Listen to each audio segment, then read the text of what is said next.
Hello and welcome back to Football Daily, where today we're running through the best team of players to be relegated from the Premier League. Let's get into it. Goalkeeper, Giulio Cesare. Starting in goal, we have former Brazilian number 1 Giulio Cesare. Known for a hugely successful spell at Inter Milan, in which he won 5 consecutive Scudetti, 3 Coppas Italia and the 2010 Champions League, he saw his career come almost skidding to a halt upon leaving northern Italy. The treble winner raised eyebrows when he signed a 4-year deal with Queen's Park Rangers in 2012, swapping the San Siro for the 18,000 capacity Loftus Road. Upon putting pen to paper, he also said he was looking forward to eventually finish in the top 4, qualify for the Champions League, and then one day win the Premier League.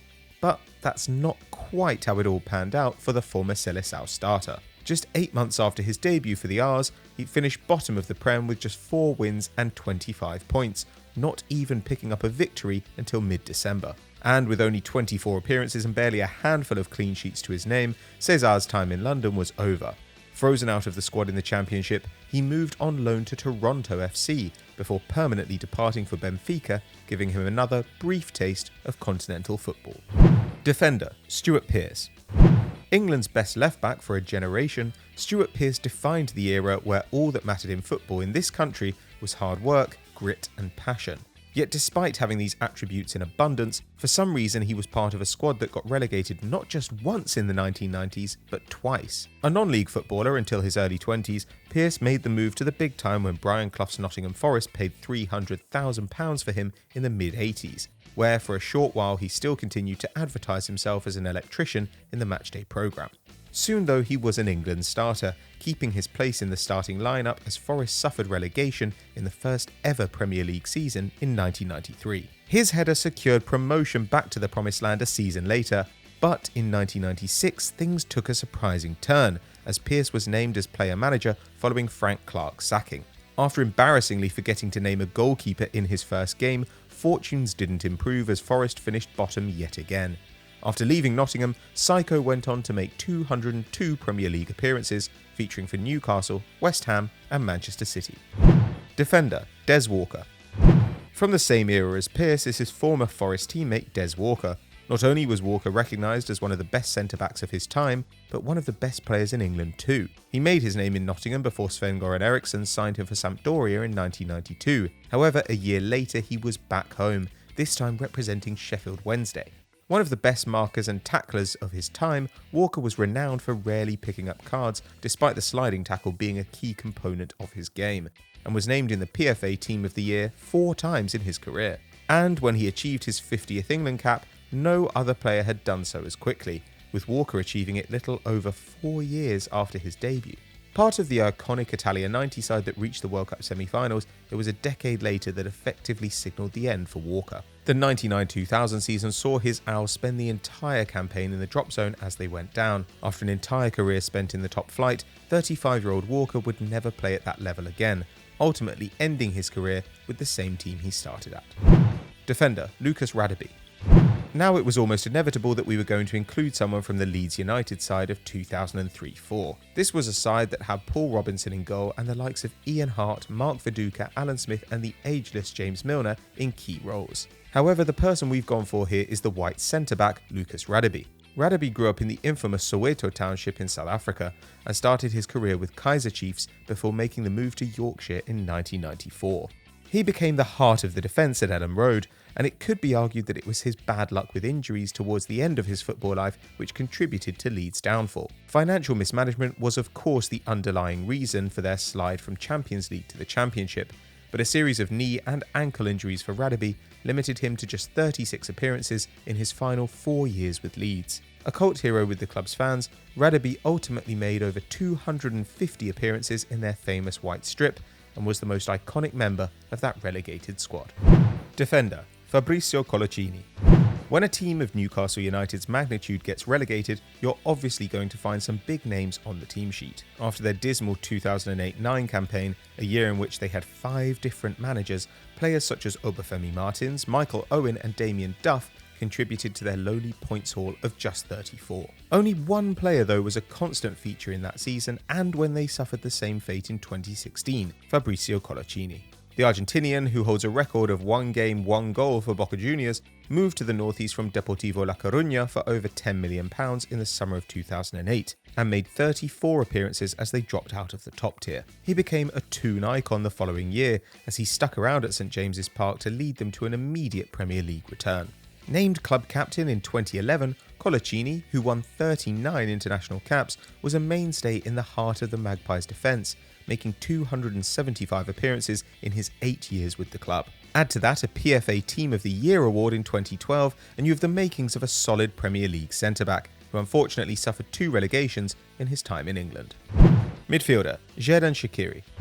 Considering how the early stages of his career panned out, Xherdan Shaqiri probably never expected to be scrapping for his life in a Premier League relegation battle. Yet despite big money moves to Bayern Munich and then Inter Milan, that's exactly what the Alpine Messi experienced when he wound up at Stoke City in 2015. Stoke City were in a weird phase, trying to shake their direct Pulis ball reputation for a more attractive style of play under Mark Hughes. Picking up the nickname Stoke Alona in that era, the Potters had the likes of Boyan, Ibrahim Afellay and Jesse Rodriguez playing alongside Ryan Shawcross, Charlie Adam and Peter Crouch. But in 2018, the house that Hughes built came crashing down as Shaqiri and co went on a 13-match winless run from January to April that extinguished any hopes of Premier League survival, with their fate sealed before the final day of the season. It wasn't all bad though, as 30 goal contributions in 3 years for Stoke was enough for Shaqiri to earn himself a move to Liverpool, where he now finds himself on the verge of a Premier League title. Midfielder, Juninho. The second ever Brazilian to play in the Premier League, Juninho Paulista raised eyebrows when he moved to Middlesbrough, but certainly had a lasting impact on the game. Making his Seleção debut in early 1995 and being tracked by a host of top European clubs, the then 22-year-old made his T-side debut in October of the same year. He quickly built himself a reputation as not just a great player on the pitch, but also a gentleman off it, regularly pictured playing football on the streets with local kids. Borough were actually controversially relegated in 96-97, suffering a 3-point deduction as they failed to fulfil a December fixture against Blackburn Rovers, claiming 23 players had gone down with an illness. Ultimately, those 3 points proved the difference between a 14th place finish and 19th. The club also lost both the League Cup and FA Cup finals in the same season. Ouch. As for Juninho though, Middlesbrough's relegation allowed him to move to Atletico Madrid in order to keep his national team hopes alive, but not before winning the Premier League Player of the Year award despite his side's demise. Juninho would return to Borough twice more in his career, firmly cementing his place as a club legend and Premier League icon. Midfielder, Scott Parker.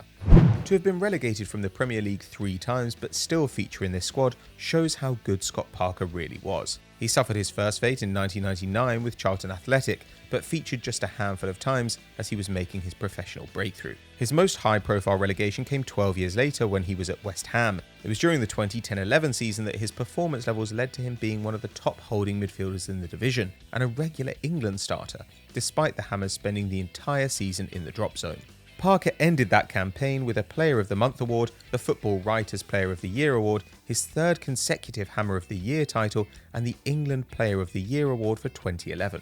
This all secured him a move to Champions League chasing Spurs, and he started for his country at Euro 2012. In 2013 though, he moved on to Fulham, where his debut season at Craven Cottage also ended in relegation. A tough tackling midfielder who was more tenacity than technique, Parker is often considered one of the most underrated players in the Premier League since the turn of the century. Midfielder, Joe Cole.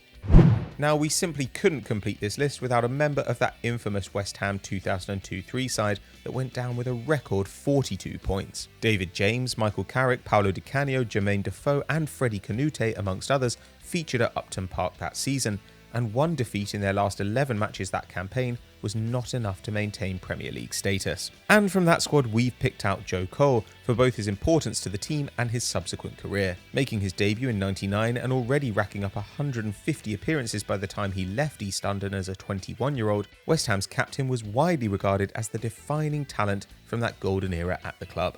After relegation, Chelsea managed to snap him up for just £6.6 million, a figure that Hammers bosses considered large enough to not have to sell anyone else that summer.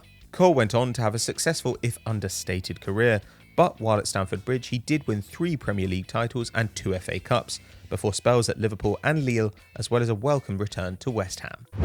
Forward, Fabrizio Ravanelli. Part of the same Middlesbrough squad that were relegated in 1997 as Juninho, Fabrizio Ravanelli was another extremely talented attacker who didn't deserve to go down. Or maybe he did, seeing as he actually achieved this twice in just 3 seasons spent playing in the Premier League. In a single year on Teesside, moving months after winning the Champions League with Juventus, Ravanelli bagged 16 goals, putting him 6th in the scoring charts, while his 2 hat-tricks bettered anyone else in the division. Following that campaign though, he left for Marseille, and after a brief stint at Lazio, wound up back in the lower reaches of the Prem with Derby County. On a £40,000 a week contract in the East Midlands, the White Feather couldn't save the Rams from relegation in 2002, despite top scoring with 11 goals. Celebrated as a dynamic, versatile attacker who could not only score goals but link up play as well, Ravanelli would move up to Scotland to feature for Dundee before returning to play for his hometown club Perugia. He joined with the intent to save their Serie A status in January 2004. Come May though, he'd suffered one final relegation. Forward, Kevin Phillips. We round this list off with Kevin Phillips, who burst onto the Premier League scene like no other English striker we've seen. Signed by Sunderland from Watford for just £325k in '97, it wasn't until 2 years later he got his shot in the Prem, when he scored an extraordinary 30 goals in his debut season in the top flight. Originally considered too small to be a striker when on the books at Southampton and converted to a right back, Phillips became the first and so far only Englishman to win the European Golden Shoe. That campaign, Sunderland achieved a 7th place finish, their highest spot for 45 years. But then as the Black Cats regressed, so did Phillips, scoring just 6 as they suffered relegation in 2003.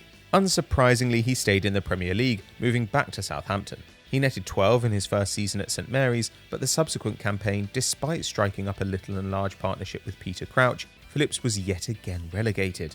But with 92 Premier League goals to his name, even if almost a third of them did come in that first season, he certainly earned his spot in this 11. So that's our best team ever to be relegated from the Premier League, but who did we miss out and who would you have included? Let us know in the comments below. If you enjoyed this video, drop us a like and don't forget to subscribe to the channel, hit the notification bell to never miss a video. We'll see you next time.